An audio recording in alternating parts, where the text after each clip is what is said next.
Bob 5 mlynedd, mae Comisiynydd y Gymraeg yn gorfod paratoi adroddiad statudol ar sefyllfa'r Gymraeg.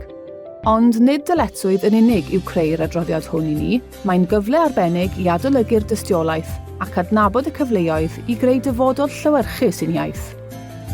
Mae'r adroddiad yn edrych yn fanwl ar ddata cyfrifiad 2021 a ffynonellau eraill, ac yn ystyried a ydyn ni'n creu mwy o siaradwyr Cymraeg, ac a oes digon o gyfleoedd i ddefnyddio'r iaith bob dydd.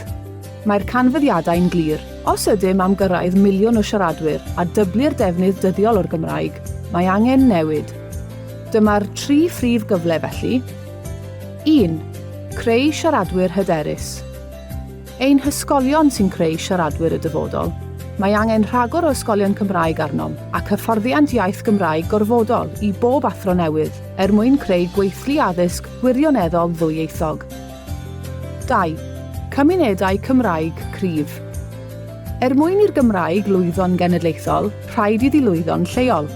Mae angen gwarchod ein cymunedau Cymraeg ac ehangu cyfleoedd i gymdeithasu a mwynhau pob math o weithgareddau yn Gymraeg, yn enwedig i bobl ifanc. 3.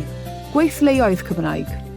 Mae'r gweithle yn lle perffaith i gynyddu defnydd o'r Gymraeg bob dydd.